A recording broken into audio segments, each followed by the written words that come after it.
It's good to see you guys are enjoying camaraderie with each other, getting tighter. You can go. We're not enjoying it. We're just. Oh, I could tell. There's There's a lot of side mouth talk too. Like, can you believe this guy? Mike, could you please give us an update on the health of your two starting corners? Is Byron ready to begin that 21-day practice window to come off PUP?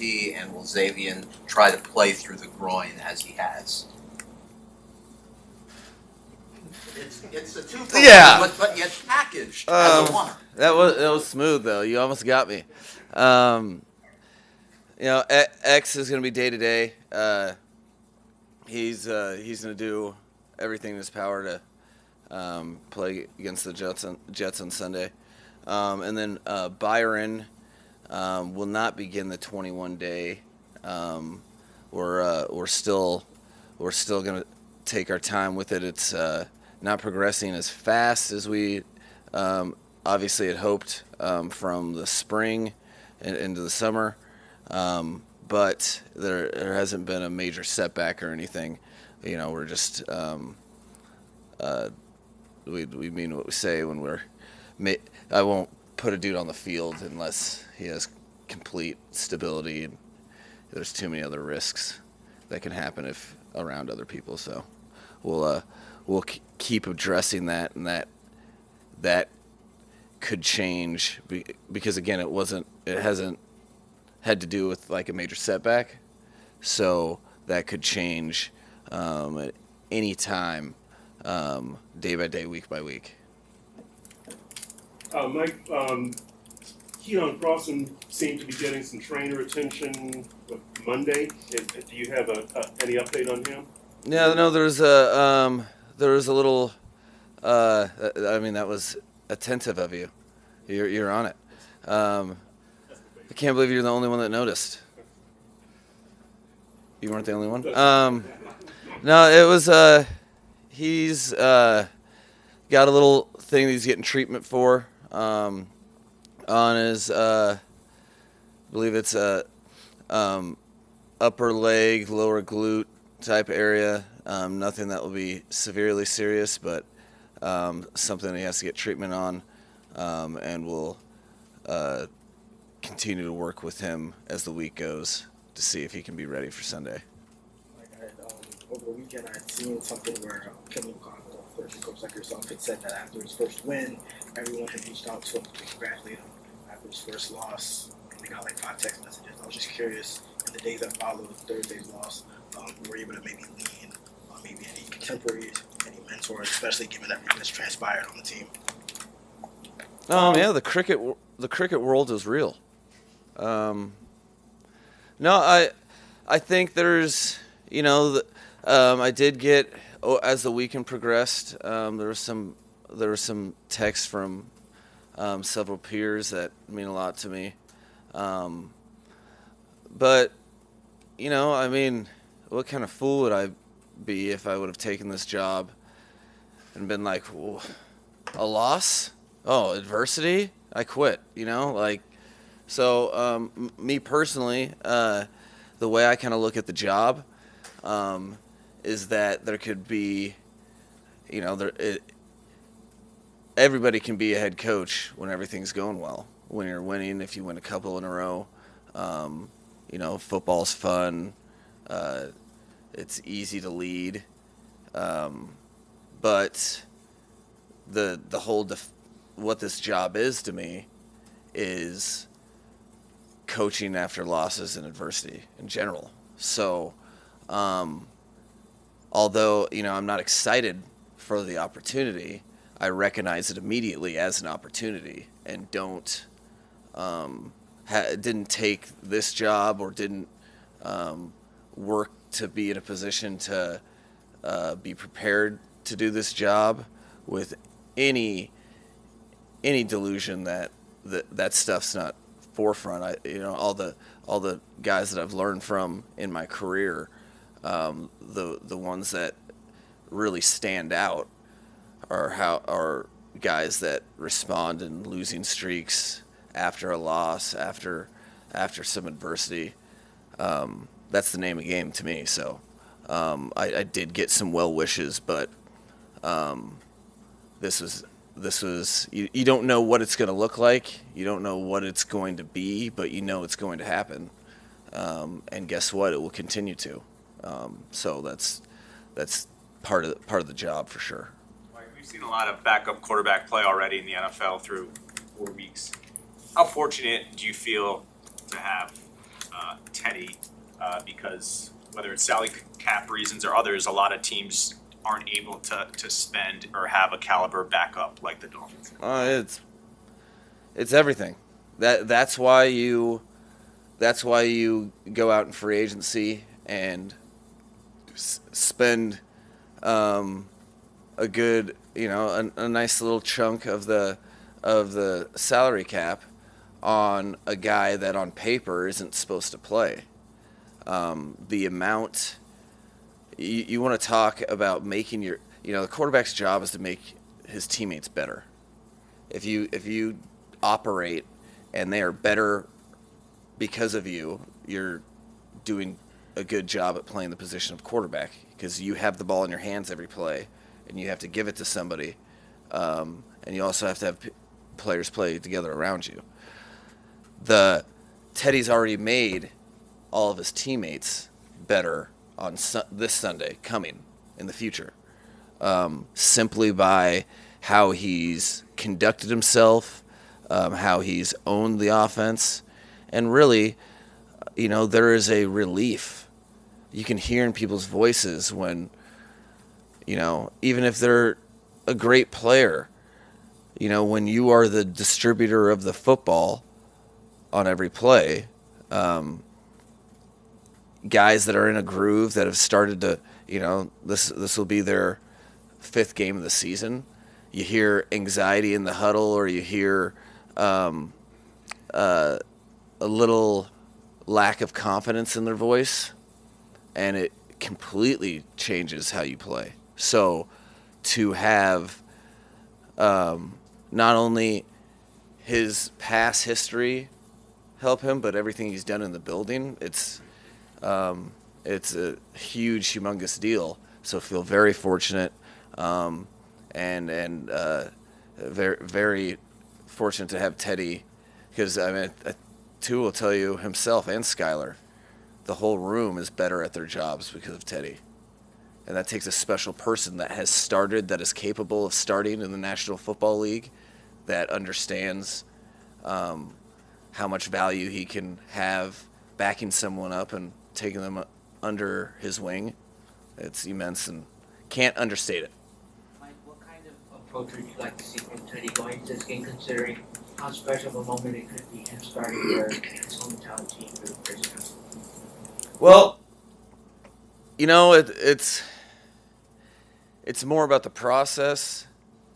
It's more, especially at the quarterback position, not letting noise or extraneous thoughts. Dude's playing football. He's done that for a long time. He was wearing 2 gloves at the quarterback position before that was a thing. And that it's like every other player. Guys really wanted to win against Cincinnati. And we were able to find on the tape moments where guys were trying too hard to individually make plays themselves. And understanding, somebody got a text. But understanding that you want to put forth full effort, but you're going to win a game as a team, so you don't have to do anything spectacular. But besides, do what you have done that's gotten you here. So biggest thing to him is he owns the playbook. He knows exactly what to do in every situation. He's plenty prepared for this. So to enjoy it more than anything, that's the biggest thing, is to enjoy this opportunity that he has to play with his teammates and have fun doing it. Mike, how much? Sorry, go ahead. And then to follow up on that, you mentioned how he's kind of made the whole quarterback room better. How have you seen him kind of work with Skylar and prepping him to take over that backup role ahead of Sunday? Oh, how hasn't he? is that like Skylar is very inquisitive. He's not looking for information handouts, but he will have a question on everything because he wants to do it the right way. So it's a game changer to have a veteran leader in that room that you can comfortably ask questions to, because who knows, we get it all the time. Like a lot of times players will withhold information that they don't know about a play, about their assignments, because they're like, man, did I miss it? Or maybe I just shouldn't know that. And it happens all the time, that pretending to be on it, when really there's a couple holes in the equation. And to have a guy like Teddy, that's so approachable and offers everything that he has to offer to these dudes. Now, I mean, who knows how many questions Skylar's gotten answered. Maybe that one domino clicked the next, just because he has that resource of someone that, regardless of how much we tell the players we won't judge them for a question, invariably they feel judged. And so you can go to a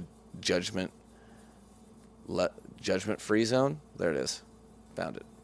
Mike, generally speaking, how much of a difference does it make for a quarterback to have the full week to prepare as the starter as opposed to going into the game because of an injury, and how does that manifest itself on game day? Anybody remember the Sage Rosenfels? The thing I brought up? Not in general. I think he has like a game record, or one of the top 5 game. I can't remember if it was yardage or whatever. So not in a disparaging way, but Sage Rosenfeld's top, second year in the league, 2007, I think.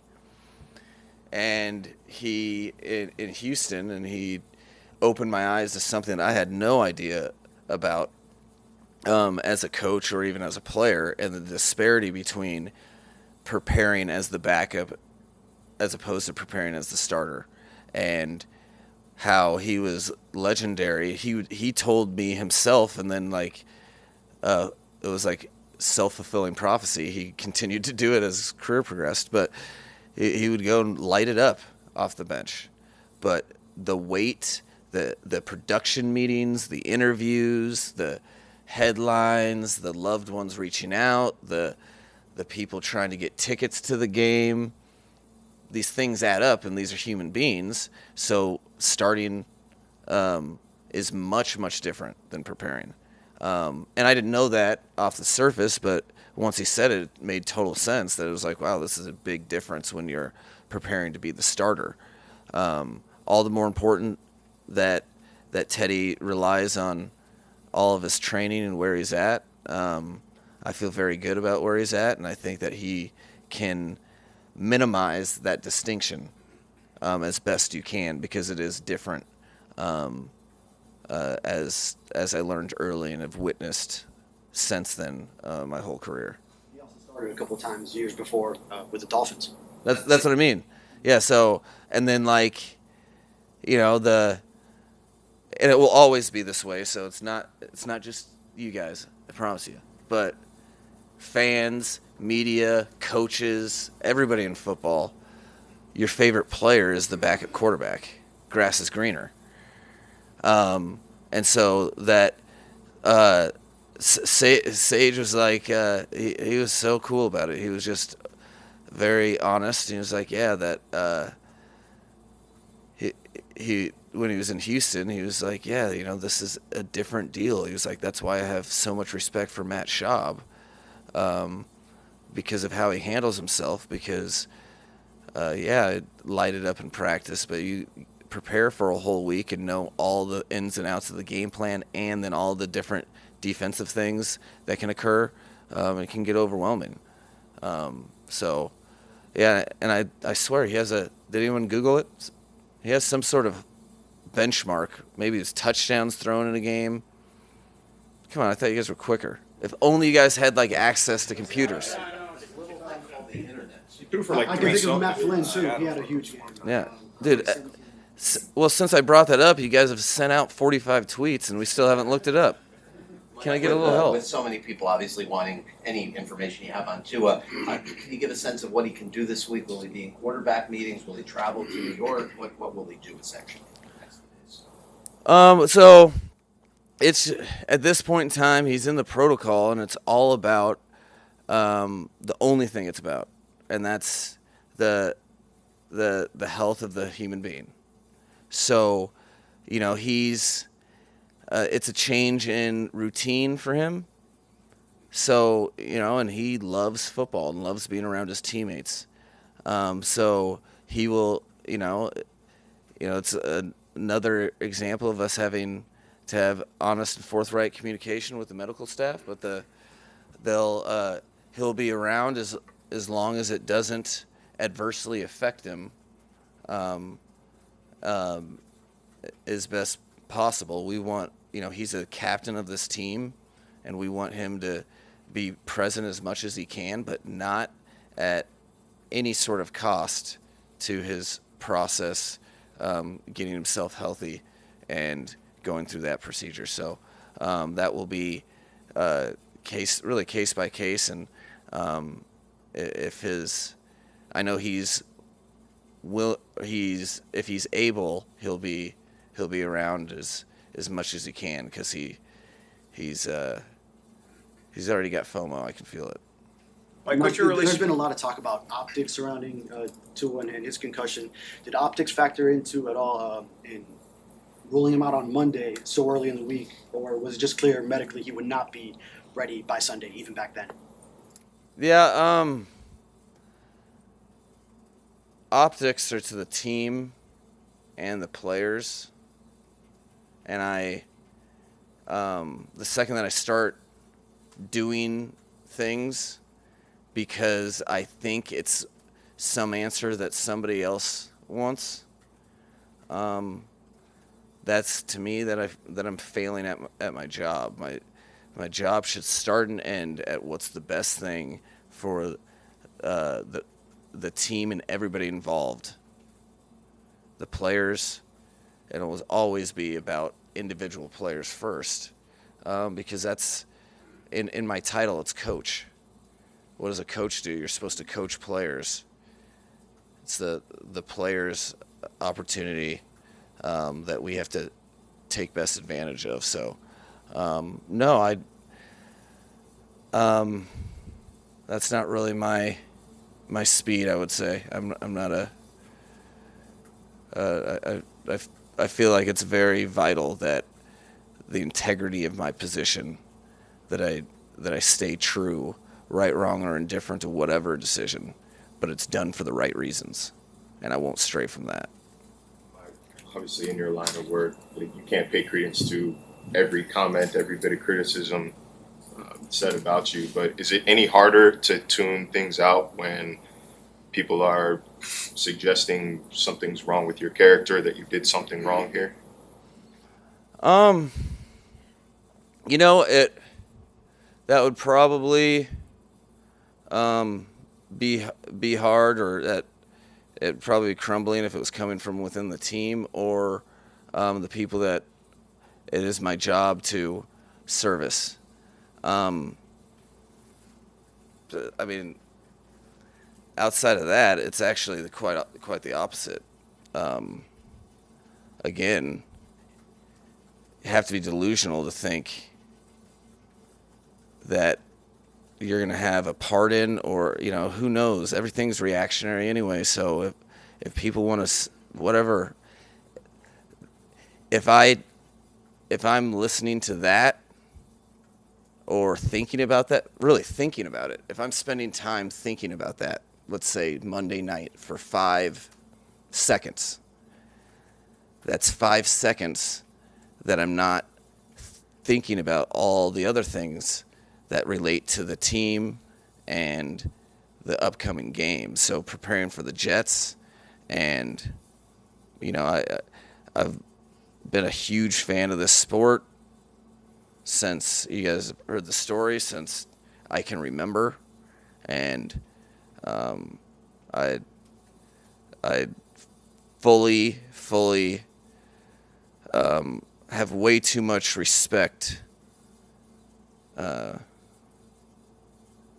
for the game, for everyone involved, for everybody that's counting on me. That, I mean, I'm actually the anti-TO, I would say. You know, talk good about me, talk bad about me, just talk about me.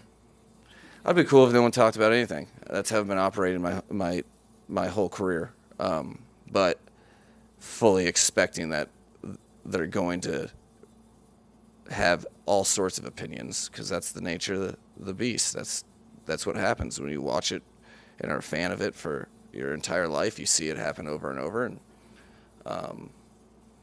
I mean, nothing, I guess, in that avenue would really surprise me. What needs to happen for the running game to get where you want it to be? Well, we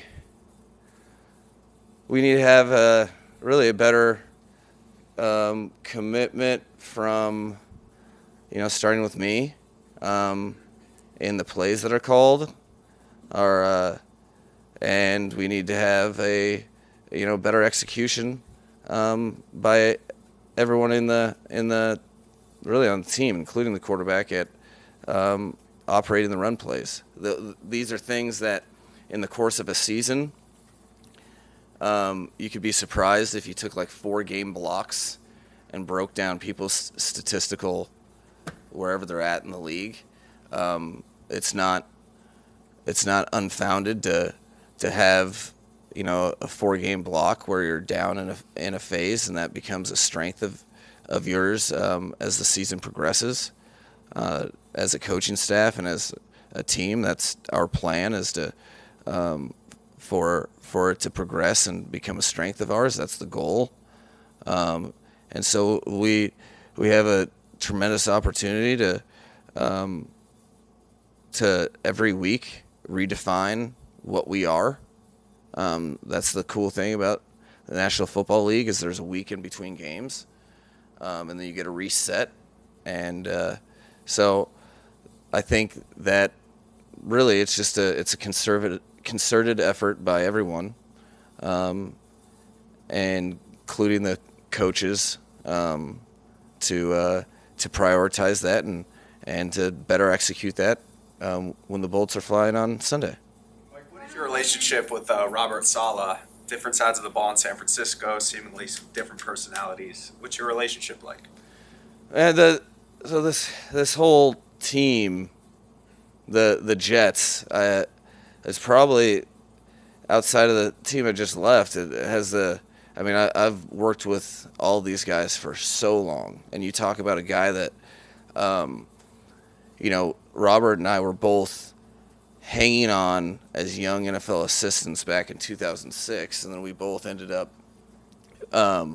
being let go in Houston at some point and scratching and clawing to stay in the league. One of the closest coaches to me that exist in the league, and then probably the guy that I've worked alongside the most, besides Kyle Shanahan, is Mike LaFleur, who's that